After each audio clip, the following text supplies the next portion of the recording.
New information on Corrine Brown's sentencing for federal corruption. Today, we learned who will speak at Thursday's hearing on behalf of the former Congresswoman. One of the character witnesses will be Marissa Alexander. Alexander gained national attention after firing a gun in the direction of her husband, who she says was threatening to kill her. In 2015, she took a plea deal.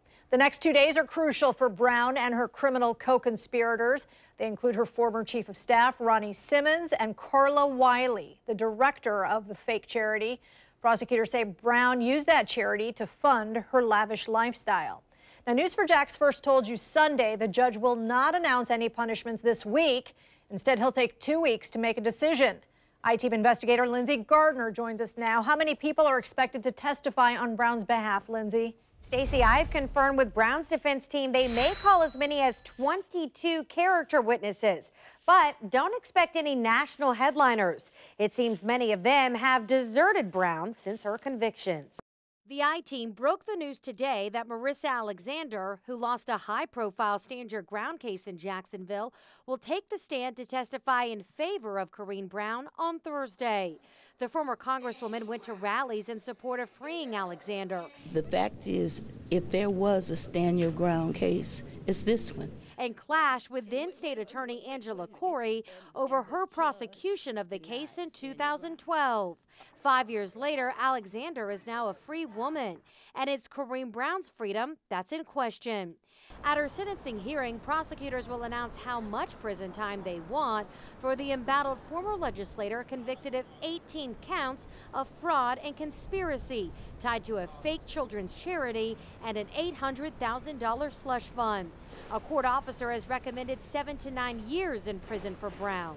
Brown, who is 71 and reportedly suffering from depression, will sit in federal court as 22 people take the stand in her defense, including her 89-year-old mother who suffers from dementia.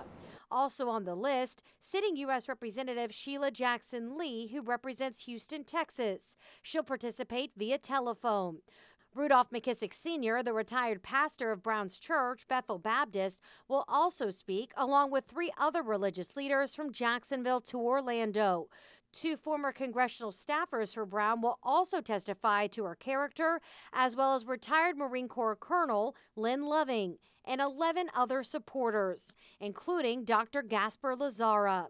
Lazara is a local orthodontist and philanthropist who had given money to One Door and testified for the prosecution during Brown's corruption trial. So who's noticeably missing? Brown's own daughter, Chantrell Brown, who was tied to some of the stolen money from the scheme but never charged. Reverend Jesse Jackson and Martin Luther King III both came to Jacksonville to stand by Brown's side after her indictment, but neither publicly stood by her at her trial. Former Mayor John Delaney did testify in Brown's defense at trial, but his name is also notably left off the sentencing witness list as well. Now, Ronnie Simmons and Carla Wiley will have their sentencing hearings tomorrow. They are expected to last a much shorter time frame than Brown's. Now, the real fireworks are going to come Monday, December 4th, when all 3 must appear in court together for the very first time since this all began, and Judge Corrigan will sentence then each and every one of them.